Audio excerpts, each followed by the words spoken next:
Deməli, müəllimə, siz mənə qeyd eləyin. İş usulu və iş formaları dedikdə nə başa düşürsünüz? Əsas fərq sizcə nədədir burada?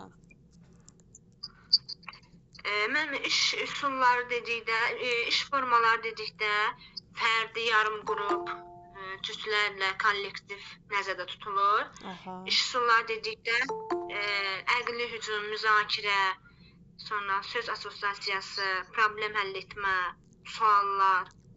Bəli, müəllimə. Yəni iş formaları əsasən biz dərs prosesi zamanı istifadə edirik də, uşaqları qruplarla və yaxud da ki, kollektiv şəkildə cəlb edirik. Hərsi öyrənmə fəaliyyətidir, təlim fəaliyyətidir. Bəli, müəllimə. Uşaq yox.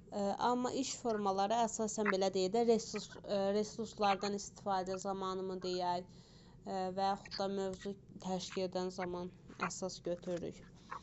Yaxşı, müəllimə, siz mənə qeyd edin, hansı iş formalarımız var?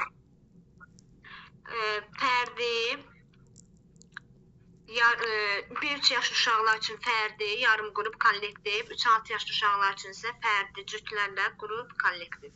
Aha, hər ikisində eynilik təşkil edən hansıları oldu?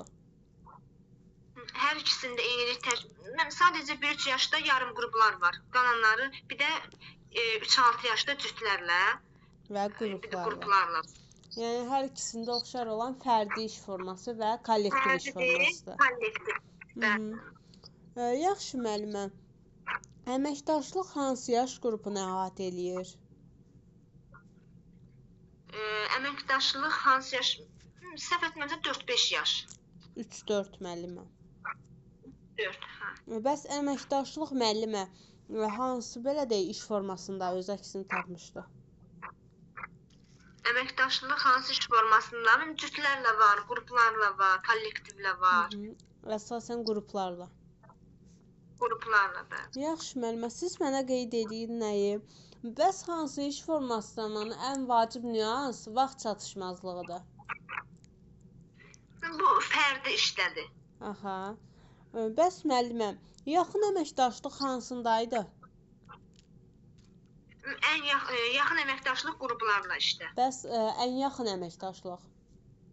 Ən yaxın cütlərlə. Aha, cütlərlə. Yaxşı, müəllimə, siz mənə qeyd edin. Uşaqların bir-birini qiymətləndirməsi hansı iş formasında öz əksini tapmışdı? Uşaqların bir-birini qiymətləndirməsi cütlərlə iş formasında. Aha, bəli, müəllimə. Bəs siz mənə qeyd edin nəyi? 1-3 yaşlı uşaqlarla hansı iş üsullarından istifadə edilirdi? Sujet rollu oyunlar, didaktik, bir də hərəkətli oyunlar. Aha, bəli, müəllimə. Bəs müəllimə, siz mənə qeyd edin nəyi? Yarım qruplarla və cütlərlə iş formasının fərqi nədədir? Yarım qruplarla 1-3 yaş uşaqlar üçün təşkil olunur, cütlərlə isə 3-6 yaş uşaqlar üçün təşkil olunur. Aha, həm də ki, müəllimə, yarım qruplarla dedikdə əsasən yəni bir neçə uşağın iştirakı olur, amma cütlərlə dedikdə sırf 2 nəfərin iştirakı. Aha, bəli, müəllimə. Siz həmçinin düz qeyd elədiniz. Yaxşı, müəllimə, siz mənə nəyi qeyd eləyin? Deməli, siz mənə qeyd eləyin nəyi? Müstəqil şəkildə uşaq fikrini ifadə etməyi bacarsa, onda hansı iş forması formalaşıb? Fərdi iş. Yox, müəllimə. Müstəqil fikir. Qruplarla işdə. Bəs müəllimə, diferensiallıq prinsipi belə deyək, hansı iş formasında öz əksini tapıb? Fərdi iş formasında. Aha, bəli, müəllimə. Diferensiallıq dedikdə nə başa düşürsünüz? Yəni fərdiləşmə, uşağın meyl bacarığına uyğun. Yəni tək formada. Yəni diferensiallaşdırma və fərdiləşdirmə var. Diferensiallaşdırma dedikdə müəllimə belə deyək də müxtəlif uşaqların müxtəlif ehtiyaclarının bir növ nəzərə alınmasıdır. Amma fərdiləşdirmə dedikdə, yəni sırf bir uşağın belə deyək də fərd kimi tək şəkildə belə deyək də marağımı deyək istənin nəzərə alınmasıdır. Yaxşı müəllimə, siz mənə nəyə qeyd edin? Əqli hücum dedikdə nə başa düşürsünüz? Nə deyə bilərsiniz bizə bu haqda? Əqli hücum, mən bu əqli hücum üsulunda uşaqda tənqidi təfəkkür, yaradıcı təfəkkür inkişaf edir, kreativ ideya, sonra özünə inam bacarığı formalaşır uşaqda, fikir müxtəlifliyi olur. Bəli, müəllimə. Yaxşı, siz mənə qeyd eləyin nəyi? Tapmaca iş üsulu ilə klaster iş üsulunun fərqi nədədir? İzah eləyə bilərsiniz müəllimə? Bəli, müəllimə. Mənim klaster iş üsulunda, yəni şəkil yapışdırılır lövhəyə, şəkil, yəni arxa tərəfdə uşaqlar görəcək şəkildə yapışdırılır. Yəni uşaqlar onun ətrafında fikir söyləyirlər, ona şəkilə uyğun sözlər deyirlər. Amma tapmacada isə şəkil tərsinə yapışdırılır. Bir növ induktiv kimi sayılır. 1, 2, 3 ya 4 açar söz deyilir. Yəni uşaqlar buna uyğun tapırlar. 2-3 yönəldici söz sayılır. Bəli. Birində şəkil arxa hissədə, yəni tərsinə yapışdırılmış olur, amma birində klasterdə uşaqlar görəcək şəkildə yapışdırılır. Yəni uşaqlar ona uyğun fikirlərini bildirirlər. Aha, bəli müəllimə.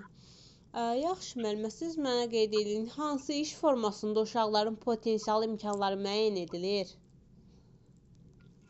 Potensial fərdi iş formasında. Aha.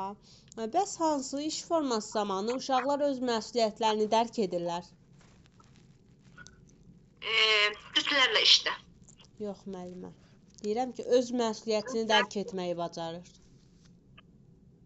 Öz məsuliyyətini qruplarla işdə. Fərdi müəllimə, fərdi. Fərdi.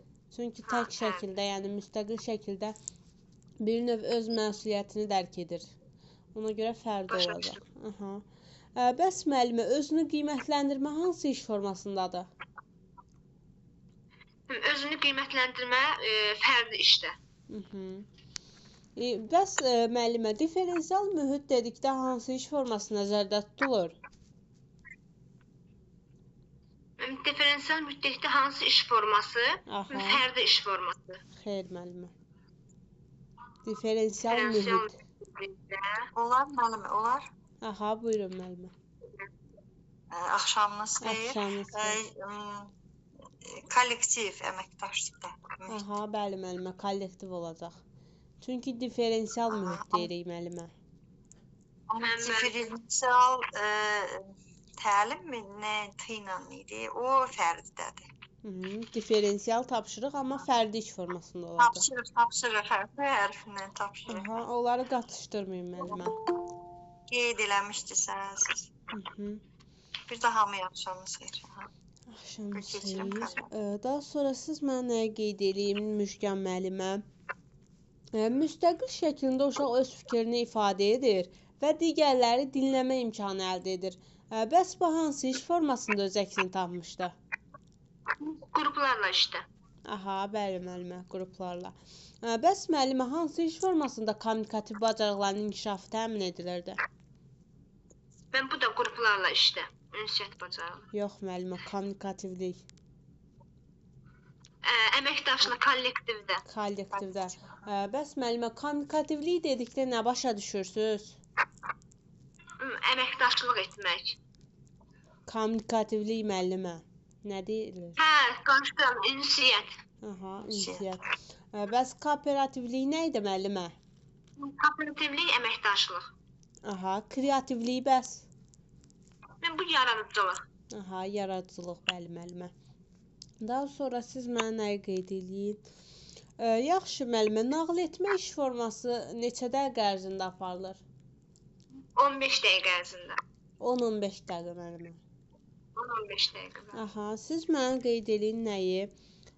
Nağıl etmə dedikdə nə başa düşürsünüz? Bir də ki, siz mənə qeyd eləyin. Nağıl etmə, yəni verilən tələblər hansıları idi müəllimə? Nağıl etmədə mən əyanilik olur, məqsəd vəzif olur, dinləmə olur. Uşaqda dinləmə bacarığı, zaman ardıcıllığı olur. Sonra məlumatın uşağa ötürülməsi olur. Məqsəd və vəzifələri dəqiq müəyyən etmək. Daha sonra ardıcıllığı düzgün qurmaq. Vizuallıq, sonra əyanilik. Əyani vasitələrdən istifadə etmək, bəli müəllimə. Yaxşı müəllimə, siz mənə qeyd edin. Bəs hansı iş üsulu zamanı ideal, təhlil, təkliflərin qarşılıqlı mübadiləsi aparılır? Bu qarşılıqlı mübadiləsi əqli hücumda. Xeyr müəllimə. Müzakirədə müəllimə. Müzakirə, bəli. Bəs müəllimə, siz mənə qeyd edin, böyük və məktəbazlıq qrupunda istifadə edilirdi hansı iş üsulundan? Müzakirə iş üsulundan. Bir dənə əqli hücumdadır, səhv etmirəmsə, bütün qruplarda istifadə etmək olur. Bəli, bəli. Yaxşı, bəs müəllimə, sınıf məktəbazlıq qrupunda hansı iş üsulundan istifadə edilirdi? Söz assosiasiyasından. Yox müəllimə. Sırf məktəbazlıqda. Aha. Klaster. Tapmacı. Klaster. Bəli, tapmacı. Klaster. Yox, tapmaca yox müəllimə, klaster. Bildirmə, klaster. Aha, klaster nə idi müəllimə, digər mənası? Klasterin mənası, yəni ümumiləşdirmə, şaxələndirmə müəllimə, şaxələndirmə. Şaxələndirmə. Yaxşı müəllimə, siz mənə nəyi qeyd eləyin? Tənqidi təfəkkür formalaşır uşaqlarda, daha sonra belə deyək, təhlil etmə bacarıqları, ümumiləşdirmə bacarıqları formalaşır hansı iş üsulunda? Problemli vəziyyətdə. Aha. Problemli vəziyyət dedikdə nə başa düşürsüz müəllimə? Burada uşaqlarda təhlil etmə bacarığı, ümumiləşdirmə vərdişləri inkişaf etdirilir. Uşaqlar 4-5 nəfər qrupa bölünür. Yəni hər qrupa vərəqlər paylanır. Sonra onu müzakirə edirlər, ümumi bir problemi müzakirəyə çıxardırlar. Aha, və yekun nəticəyə gəlirlər. Yaxşı müəllimə, siz mənə nə qeyd eləyin? Hansı iş forması, iş üsulu zamanı uşaqlara bəli və xeyr cavabı ilə kifayətlənmirdi tərbiyəçi müəllim? Müzakirə üsulundadır. Hə, yox olur. Bəli müəllimə. Bəs müəllimə, hansı iş üsulunda uşaqlarda bir növ idrak fəallığı stimullaşır? İdrak fəallığı stimullaşır. Suallar iş üsulunda. Bəs müəllimə, sualların sayının neçə arasında olması daha məqsədə uyğundur? Sualların? Aha, bəli müəllimə. 4-5. Bəli müəllimə, 4-5 olmalıdır. Yaxşı müəllimə, siz mənə söz assosiasiyası haqqında danışın. Nə başa düşürsünüz burada? Söz assosiasiyası, burada hafizə inkişaf edilir. Bir növ mövcud biliklərdən keçmiş biliyi canlandırılır. Aha. Sonra qiymətləndirmə, diaqnostik qiymətləndirmə kimi də nəzərdə tutulur. Yəni bir növ uşaqlar burada müəllimə əvvəlki biliklərini bir növ tərbiyəçi müəllim mövzunu başlamamışdan öncə uşaqların nə bildiklərini soruşur və mövzunu keçdikdən sonra da onların nə mənimsədiklərini də yəni müəyyən edir. Daha sonra siz mənə qeyd eləyin nəyi? Yoldaş qiymətləndirilməsi hansı iş formasındaydı müəllimə? Yoldaş qiymətləndirilməsi cütlərlə işdə. Aha, bəli müəllimə. Daha sonra siz mənə nəyi qeyd eləyin? Təqlid etmə, imitasiya hansı iş üsulundaydı? Bu rollu oyunlar iş üsulundadır. Aha, süjetli rollu oyunlar. Bəs müəllimə, hansında hadisələrin iştirakçısı olmaq və mövcud vəziyyətə baxmaq imkanı əldə edirdilər? Bu süjet rollu oyunlardadır. Aha, bəli müəllimə. Bəs müəllimə, siz mənə qeyd edin nəyi? Bütün məşğələlərdə istifadə edilirdi hansı iş üsulundan? Bu əqli hücumdur. Yəni bir növ motivasiya qurmaq üçün müəllimə istifadə edirdik. Bəs müəllimə, hansı iş üsulunda bir növ uşaqlarda diqqət, təfəkkür, təxəyyül, yaradıcılıq kimi bacarıqlar formalaşırdı? Diqqət, təfəkkür, təxəyyül, iş üsulunda, hə? Bəli müəllimə. İş üsulunda, əqli hücumda. Yox müəllimə. Yaxşı fikirləşin. Bir növ müəllimə belə deyək də, bu iş üsulu zamanı uşaqlarda əsas yəni belə deyək inkişaf edən onların hafizəsidir, qavrayışıdır bir növ. Əqli belə Söz deyirik. assosiasiyası. Xeyr müəllimə. Didaktik oyunlar müəllimə. Didaktik oyunlar, hə. Yaxşı müəllimə, siz mənə qeyd edin. 1-3 yaşlı uşaqlarla hansı iş üsullarından istifadə edirdik? Sujet rollu oyunlar, hərəkətli oyunlar, bir də didaktik oyunlar. Hərəkətli oyunlar hansı inkişaf sahəsində öz əksini tapıb? Hansı fiziki sağlamlıq təhlükəsizlikdə. Aha, bəli müəllimə. Bəs müəllimə, əməkdaşlıq bir növ hansı əməkdaşlıq bacarıqlarının formalaşdırılması, kollektivdə davranma qaydaları hansı inkişaf sahəsində formalaşırdı? Mən bu sosial emosionalda inkişaf sahəsində. Bəli müəllimə. Bəs müəllimə hansı iş üsulunda belə deyək də, əsasca dinləmə bacarıqlarının inkişafı təmin edilirdi? Bu nağıl etmədə. Aha, bəli müəllimə. Daha sonra siz mənə nəyi qeyd edin? Böyük və məktəbazlıqda hansı belə deyək iş üsullarından istifadə edildi? Müzakirə üsulundan, sonra söz assosiasiyasından. Aha, bəli müəllimə. Daha sonra siz mənə nəyi qeyd edin? Bir dəqiqə müəllimə. Daha sonra siz mənə qeyd edin nəyi? Müəllimə, klaster dedikdə nə başa düşdünüz? Klaster iş üsulunda mən bayaq dediyim kimi o tapmacadan fərqli olaraq şəkil yapışdırırlar lövhəyə. Sonra uşaqlar o şəkil əsasən baxıb ona uyğun sözlər istifadə edirlər. Bir növ ümumiləşdirmə də, belə deyək, deduktiv iş üsulu kimi. Aha, bəli müəllimə. Daha sonra siz mənə qeyd edin, suallar iş üsulu haqqında danışın mənə. Suallar iş üsulunda məntiqi ardıcıllıq olur. Aha, sonra mövzu məzmun mövzu uyğunluğu olur. Sonra məntiqi ardıcıllıq gözlənilir, idraki fəallıq olur. Aha, bəli müəllimə. Daha sonra siz mənə nəyi qeyd edin? Bəs müəllimə, hansı iş üsulunda uşaqlar bir növ problemi təhlil edərək həll yolunu axtarırlar, düzgün qərar qəbul etmə bacarığı formalaşır? Sual və replikalarla müzakirələrə qoşulurlar. Problemli vəziyyət. Yox müəllimə, xeyr müəllimə. Müzakirə iş üsulunda. Aha, müzakirə müəllimə. Daha sonra siz mənə nəyi qeyd edin? Bəs müəllimə, hansı iş üsulunda bir növ tərbiyəçi müəllim vizual, daha sonra belə deyək də verbal, vizual ifadələrdən istifadə edirdi? Bu nağıl etmədədir. Nağıl etmə iş üsulunda. Bəli, nağıl etmədəydi. Yaxşı müəllimə, siz mənə qeyd edin nəyi? Problemli vəziyyətdə neçə nəfərlik qruplara bölünürdü uşaqlar? 4-5 nəfərlik iş qrupa. Aha. Bəs müəllimə, hansı iş üsulu zamanı uşaqlar əvvəlcə kiçik qruplarda, daha sonra isə birgə təşkil edilirdi? Hansı iş üsulunda? Aha. Müzakirə iş üsulu, səhv eləmirəmsə. Yox deməyin müəllimə. Olar. Qoy özü fikirləşsin, əgər bilməsə deyərsiniz.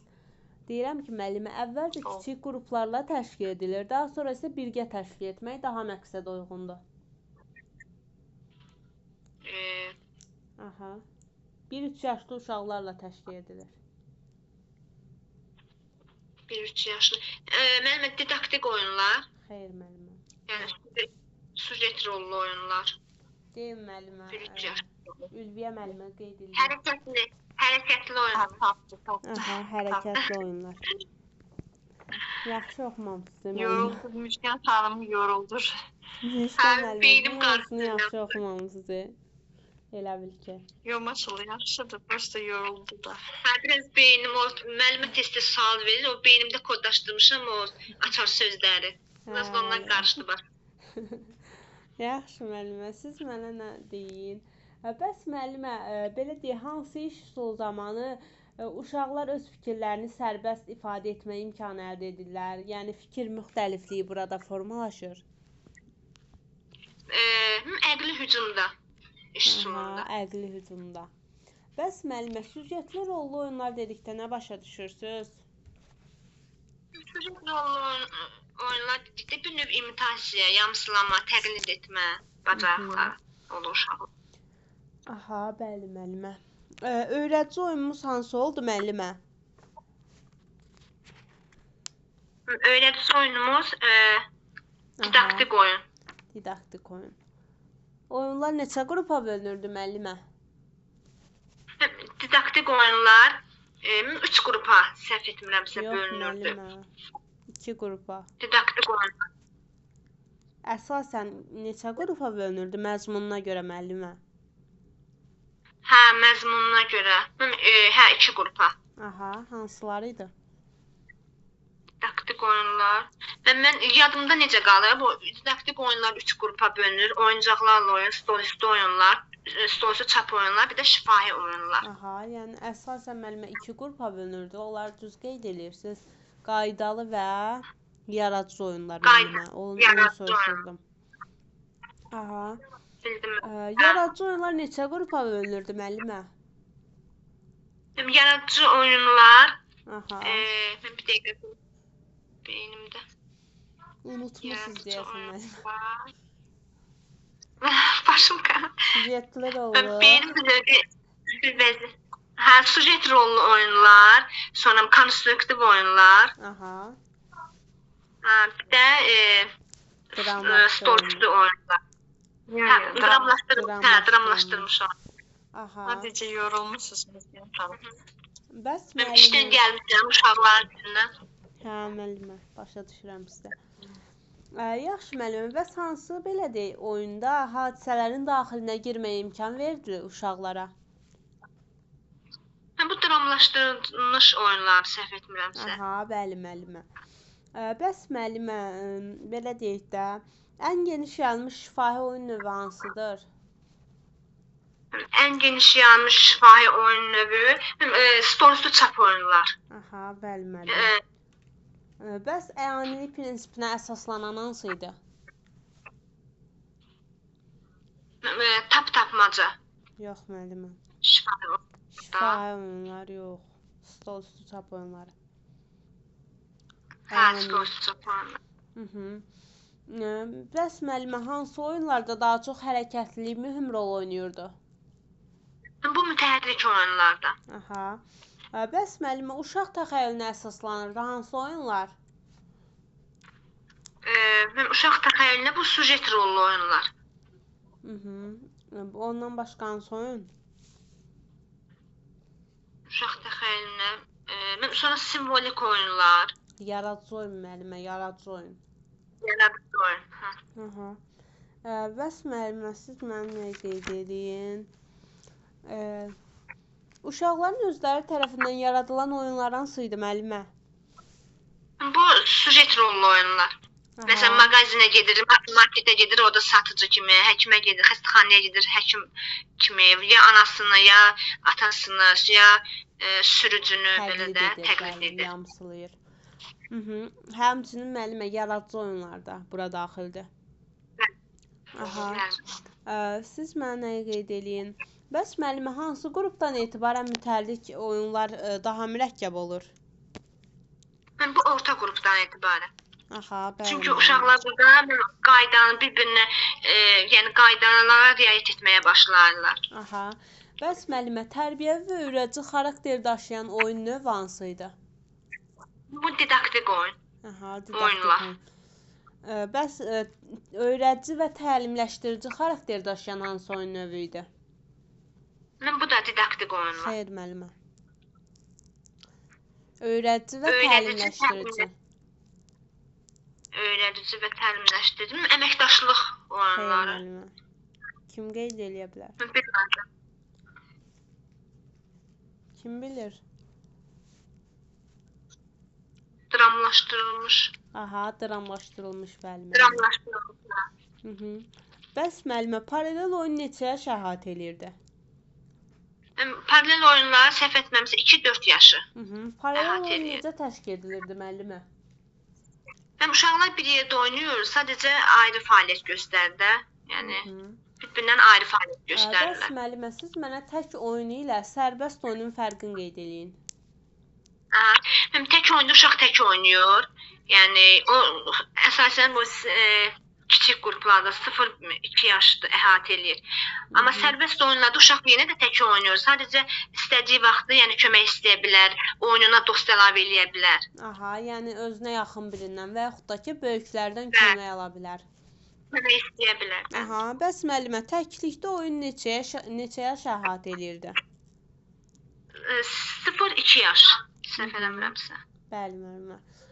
Bəs müəllimə, paralel oyun, əməkdaşlıq oyunları neçə yaş əhatə elərdi? Əməkdaşlıq oyun 3-4 yaş. Aha, 3-4 yaş. Oyuncaqların hansı növləri var idi müəllimə? Oyuncaqların sujet rollu, obrazlı oyuncaqlar vardı. Bu didaktik oyuncaqların növündəsiz, yoxsa ümumi oyuncaqlar deyirsiniz? Hissələrə ayrılan müəllimə. Hissələrə ayrılan oyuncaqlar, qurma üçün oyuncaqlar, bir də stolcu çap oyunlar üçün oyuncaqlar. 3 hissəyə. Aha, bəli, müəllimə. Bəs Müjgan müəllimə, siz mənə qeyd edin. Təlimin səmərəli təşkili üçün tərbiyəçi müəllim nələri bacarmalıdır? Təlimin səmərəli təşkili üçün valideynlə əməkdaşlıq etməlidir.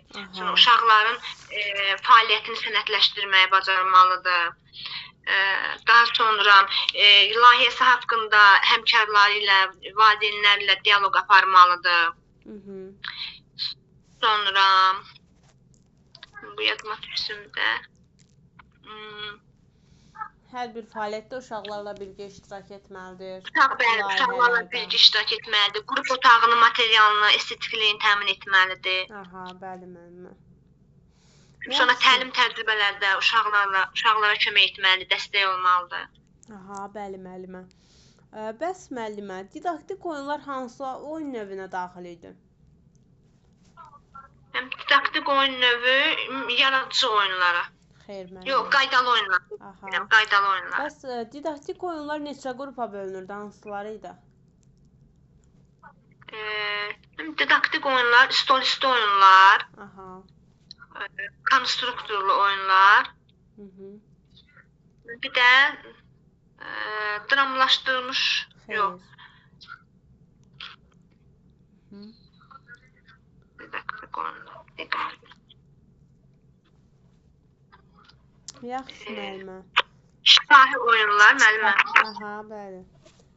Siz mənə nəyə qeyd edin, müəllimə? Bəs hansı oyunda uşaqlar polis, yanğın söndürən rolunda çıxış eləyir? Bu sujet rollu oyunlarda. Bəli, müəllimə. Bəs müəllimə, konstruktorla oyun dedikdə nə başa düşürsünüz?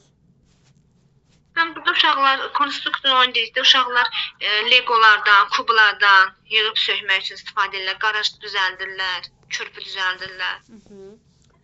Bəs müəllimə, konstruktorla oyunlar hansı inkişaf sahəsinin əsasında formalaşır? Estetik yaradıcı inkişaf. Aha, bəli, müəllimə. Bəs müəllimə, siz mənə nə edin? Hansı oyunda uşaqlar qazan qapığından maşın rolu kimi istifadə edir?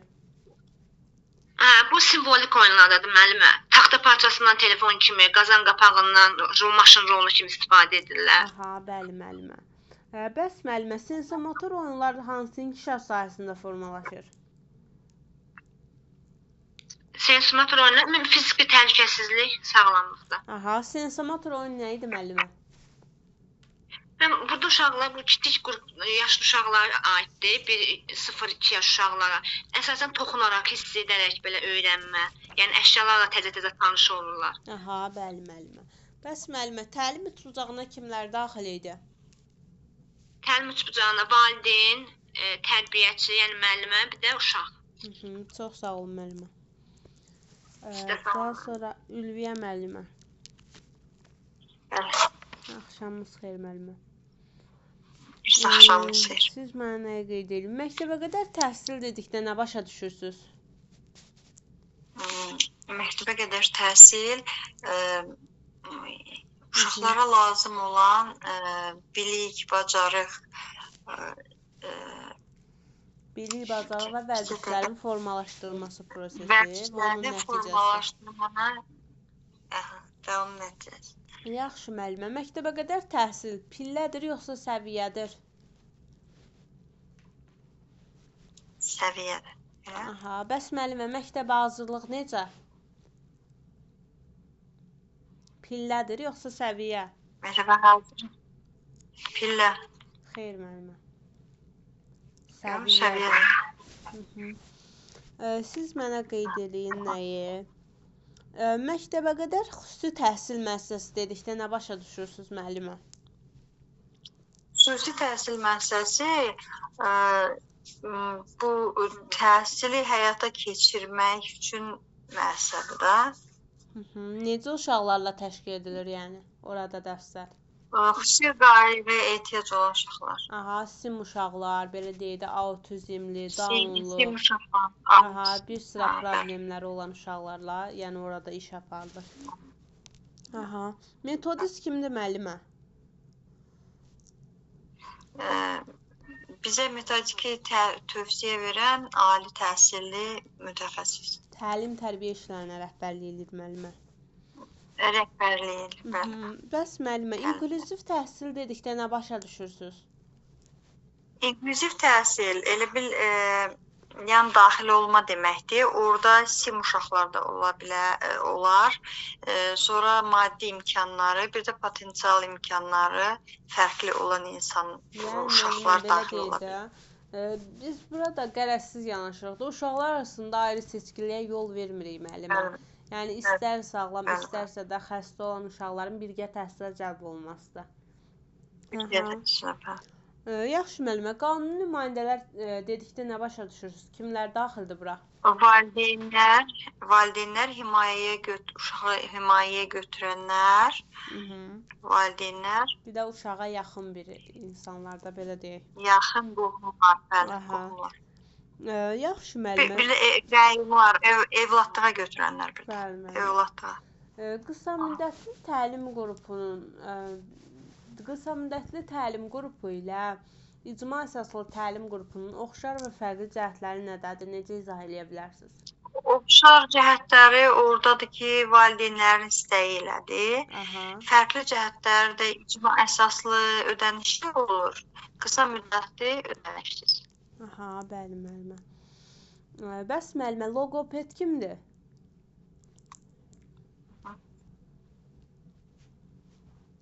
Müəllimə. Alo. Aha, eşidirəm müəllimə. Bəli, bəli. Loqoped kimdir müəllimə?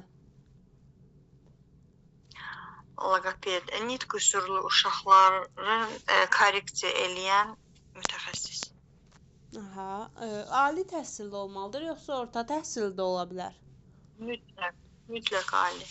Aha, bəli müəllimə. Daha sonra müəllimə, siz mənə qeyd eləyin. Kurikulum formal sənəddir, yoxsa qeyri-formal? Formal. Kurikulum dedikdə nə başa düşürsünüz? Kurikuluma nələr daxildir müəllimə?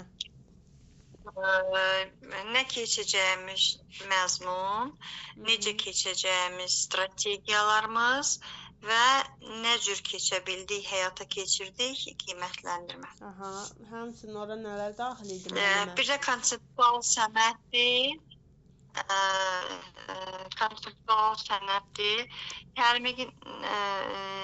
Təlim nəticələrinin qiymətləndirilməsi var idi müəllimə orada. Daha sonra onu dedim,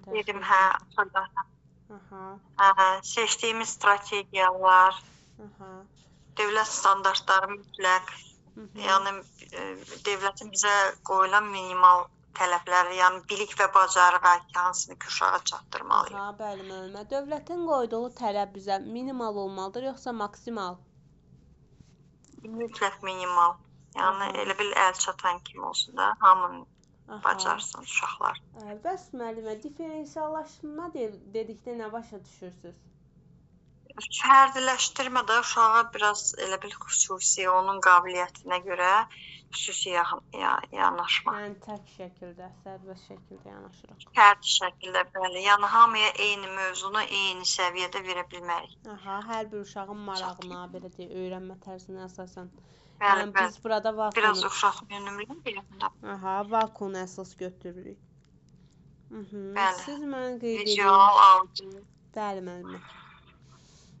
Məktəbə qədər təhsilin dövlət standartı dedikdə bəs nə başa düşürsüz? Dövlət standartları elə bil biz uşaqlara çatdıracağı təlimdə bilik, bacarıqlar, vərdişlərin minimal tələbi dövlət tərəfindən ailənin, cəmiyyətin, dövlətin öz maraqlarını, bir də ən öndə uşağın öz marağını nəzərə alır. Belə deyək də, burada əsasən düzdür, tələb bizə minimal verilməlidir, amma dövlət standartı indi daha çox belə deyək də, əvvəl avtoritar üslubdaydısa, indi daha çox demokratik üslubdadır da. Yəni əvvəl necə gəldi, keçirdi müəllimələr. Yəni uşaqların marağını heç nəzərə almırdı, amma indi əsasən uşaq yönümlü yanaşmadan ən çox istifadə edilir də, demokratik üslubdan. Yəni dövlət standartı da əsasən belə deyək də, müasir dövrlə ayaqlaşmalıyıq da, yəni müasir tələblərə cavab verməliyik. Belə yəni müəllimə. Bir növ bu bizim tələb yönümlülük prinsipimizə əsaslanır. Həm uşaq yönümlü, həm tələb yönümlü, həm də şəxsiyyət yönümlü uşaqlara çatdırmaq. Bəli, müəllimə. Bəs müəllimə, hüquq nədir, vəzifə nədir? Bunların fərqi nədədir? Hüquq bizim borcumuzdur. Mən elə qəbullanıram, yəni anlayıram. Vəzifə yox, hüquq bizim haqqımızdır, bağışlayın. Vəzifə borcumuzdur. Aha. Yəni hansı məcburidir müəllimə? Vəzifə. Aha, vəzifəmiz. Yaxşı müəllimə, siz mənə nəyə qeyd ediyin? Təhsil verən dedikdə kim nəzərdə tutulur? Təhsil verən tərbiyəçilər. Aha, bəs onlar ali təhsilli ola bilər. Təhsil alınır uşaqlar. Daha sonra siz mənə nəyə qeyd edin müəllimə? Siz mənə tərbiyəçi müəllimin hüquqlarını qeyd edə bilərsiniz? Təhlükəsiz iş şəraitindən təmin olmaq, layihələrdə iştirak etmək, sonra sağlamlıqdan, tibbi sağlamlıqdan indi yəni pulsuz keçmək, o həm də vəzifəsidir. İldə bir dəfə keçmək vəzifəsidir, amma pulsuz müayinə hüququdur. Özünə hörmət o da hüququdur. Yox, müəllimə, özünə hörmət yox. Sonra nə edir? Yaxşı, müəllimə, sizə belə sual verim də. Siz mənə nəyə qeyd edin? Aha. Fasilitator nədir müəllimə? Fasilitasiya nədir? Fərqi nədədir bunların? Fasilitator yönləndiricidir. Fasilitasiya diskussiya yaradır. Fasilitator adətən elə tərbiyəçinin özü olur. Yəni bələdçilik rolunu yerinə yetirən şəxsdir. Bələdçi, bəli. Bəs müəllimə, defektoloq dedikdə nə başa düşürsünüz? Defektoloq kimdir? O fiziki durumunu korreksiya edən mütəxəssisdir. Yəni ki, fiziki sağlamlıqda əksiklik olan. Yəni əqli, fiziki pozuntuları olan uşaqlarla çalışır. Aha. Daha sonra siz mənə nəyə qeyd edin? Şəxsiyyət yönümlülük neçə faktordan ibarət idi müəllimə? Şəxsiyyət yönümlülük. Düşürdü onu. 4 faktor idi. Hansıları idi? İdrak fəallığı olan idi. Aha. 4 faktor idi, bəli. İdraki, fiziki, sosial, oydur müəllimə. Aha, idraki, fiziki. Mən deyirəm ki, şəxsiyyət yönümlüdə hansıları idi? 4 yerə bölünür deyə. Mən deyim mən. Hədir ora gerək. Deyim müəllimə, deyin. Deyim. Mən idrak, ünsiyyət, psixomotor bacarıqlar, bir də milli bəşəri dəyərlər. Aha, bəli müəllimə. Yadınızda qaldı müəllimə. Bəli. İdrak, ünsiyyət, psixomotor bacarıqlar və dəyərlər. Aha, bəli müəllimə. milli bəşəri verir. Aha. Bəli, müəllimə. Siz mənə qeyd edin, Evet, keyfiyyətli qida ilə təmin olunmaq kimin hüququdur? Təhsil alan Aha, uşaqların hüququdur. Bəs müəllimə, şərəf və ləyaqətinə təhsil hörmət... alanların. Aha, şərəf və ləyaqətinə hörmətlə yanaşılmasını tələb etmək. Kimin hüququdur? Hə, bax o bizim hüquqdur. Bayaq onu demək istəyirəm. Bəs uşağın şərəf və ləyaqətinə hörmət etmək Tərbiyəsilə. hüququdur yoxsa vəzifəsi? O bizim vəzifəmizdir. O vəzifəmizdir. Aha, bəs forma və metodları sərbəst seçmək. O hüququmuzdur. Mhm.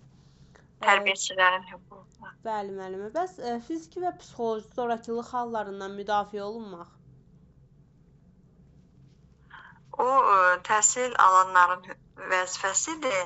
O hüququdur, bizim də vəzifəmiz. Aha. Daha sonra siz mənə qeyd edin. Təhlükəsiz və normal iş şəraiti ilə təmin olmaq kimin hüququdur?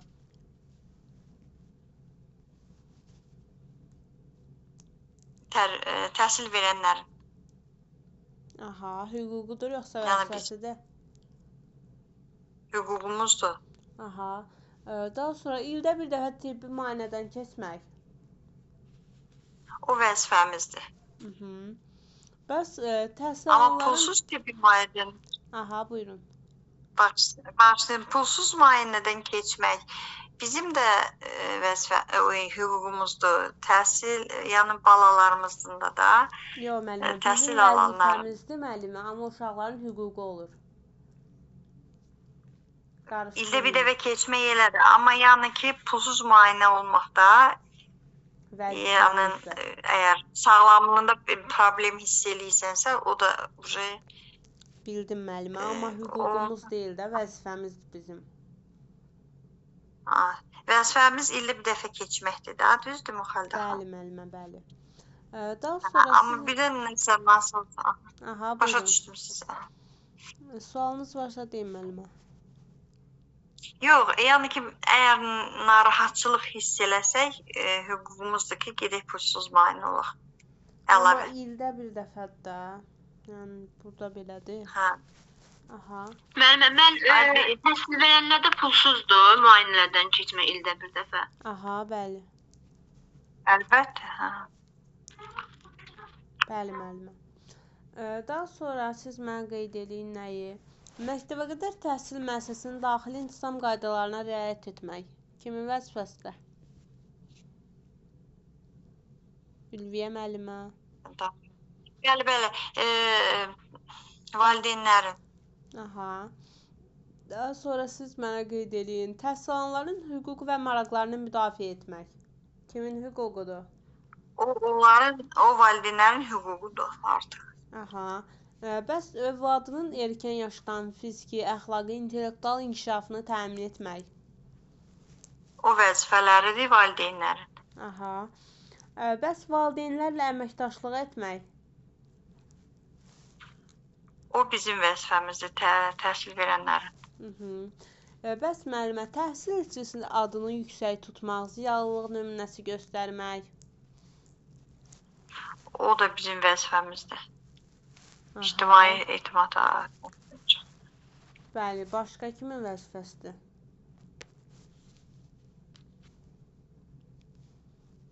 Tərbiyəçi müəllimin elə. Hə də bizim də tərbiyəçi vəzifə. Tərbiyəçi müəllimləri üçün. Bəs müəllimə, attestasiyadan keçmək kimin vəzifəsidir?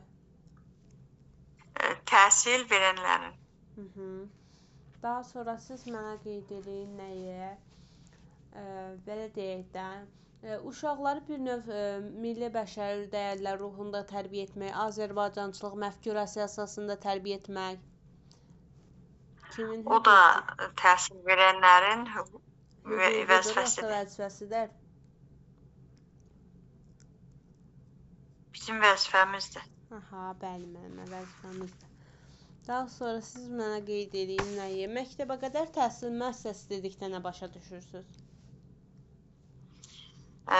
Məktəbə qədər təhsil müəssisəsi uşaqlara həyatda zəruri bilik, bacarıq, vərdişləri həyata keçirilən müəssisədir. Təhsil verilən müəssisədir. Bəs müəllim, məktəbə qədər təhsildə qiymətləndirmə dedikdə nə başa düşürsüz? Dəyərləndirmə, yəni ki, nə keçdik, Uşağın fəaliyyətini, bir növ inkişafını dəyərləndirmək. Fəaliyyətin və inkişafını. Bəs müəllimə, portfolio dedikdə nə başa düşürsüz? Qovluqdur. Orada fəaliyyət məhsullarının təhlili olur orada. Uşaqlar haqqında məlumat, ailələri haqqında məlumat, əl işləri. Ümumilikdə olur, yəni bir dənə portfolio olur, yoxsa hər bir uşağın öz portfoliosu olur? Mütləq hər bir uşağın öz portfoliosu olur. Aha, yəni qovluqdur da, bir növ sənəddir. Qovluq, bəli. Aha, bəli müəllimə. Yaxşı müəllimə, təlim strategiyasına nələr daxildir? Nə başa düşürsüz? Təlim strategiyası deməli forma, metod, üsul seçdiyimiz. Aha, bəli. Nə cür keçməliyik bizlər. Bəs müəllimə, motivasiya dedikdə nə başa düşürsüz? Motivasiyadan biz nə zaman istifadə edirik? Həvəsləndirmək, elə bil məşğələnin ilk hissəsidir. Uşağı həvəsləndirmək, diqqətini cəlb etmək. Diqqətini cəlb etmək, bəli. Sonra bildiyi mövcud olan motivasiya yarada bilməyəndə aktuallaşdırma yaradırıq. Yəni bilikləri yada salmaq, hafizə işləyir orada. Elə həvəsləndirə bilərik. Bəs müəllimə, təlimin məzmunu dedikdə nə başa düşürsüz? Təlimin məzmunu nə keçəcək odur. Aha. Yəni bir növ uşaq şəxsiyyətinin formalaşmasına yönəlib də. Bəs müəllimə, siz mənə nəyi qeyd eləyin? Bir dəqiqə müəllimə. Siz mənə qeyd eləyin, dayə kimdir? Dayə təhsil alanlara qulluq və nəzarət edən orta ixtisaslı şəxs. Bəs müəllimə, belə deyək də, innovasiya dedikdə nə başa düşürsünüz? Yeniliklər, yəni ki, dövrə uyğun yeniliklər, orada tələb yönümlü prinsipə aiddir ən çox. Yəni ki, daimi inkişaf etməliyik. Təzə formada, metodda, üsulda da istifadə bilərik, istifadə etməliyik də onu, yeniliklər, kreativlik. Aha. Bəs müəllimə, belə deyək də, siz mənə nəyi qeyd eləyin? Aha. Məzmun standartını qeyd elədik də müəllimə. Eləmi? Smarta uyğun alt standartda, yoxsa əsas standart və alt standart? Yox müəllimə, onu demirdim. Məzmun standartları. Belə tərifini deyirdim. Nədir? Yaxşı müəllimə, siz mənə qeyd eləyin nəyi? İnteqrasiya dedikdə nə başa düşürsünüz? Yəni misal olaraq nəyi göstərə bilərsiniz? Elə bil sintez dedik də, əlaqələndiririk. Bir növ sintez kimi edirik. Siz mənə nəyisə əlaqələndirin görək. Məsəl üçün, mən dərs keçirəm, ətraf mühitlə tanışlıq. Ya ətraf mühitlə tanışlıq keçirəm, qar yağır həyətdə. Onu çöldə inteqrasiya eləyirəmsə, canlı, bu fən üstü ən yüksək inteqrasiyadır. Amma şeir verirəmsə, 2-1-1-i inteqrasiya eləyirəm 2-2-1-lə, ya 2-2-2 ilə. Şeiri qulaq astırıramsa 2-2-1 olar, amma o şeiri yavaş-yavaş öyrədirəmsə, deyirlərsə 2-2-2. Onlar şaquli inteqrasiyadır, yəni fən daxilidir. Aha, bəli müəllimə, amma belə ümumilikdə inteqrasiya nəzərdə tuturam da. Məsəl üçün tərbiyəçi deyir sizə, qar yağır, uşaqları həyətə çıxarırsa, bu zaman əlaqələndirir də bir növ mövzu ilə. Ya məsəl üçün bir rəqəmi keçirəm, Aha, ya da bir rəqəmi keçirəm, məsəl üçün öyrədirəm, sonra da onu belə kəsilmiş formasını rəhlədirəm, yadlarında yaxşı qalır, ya pastillə gildə düzəldir. Bəs müəllimə, tərbiyəçi müəllimə ali təhsil olmalıdır, yoxsa orta təhsil də ola bilər? Ali də olmalıdır, ola bilər, orta da ola bilər, orta ixtisas da ola bilər. Aha, bəs metodist necə?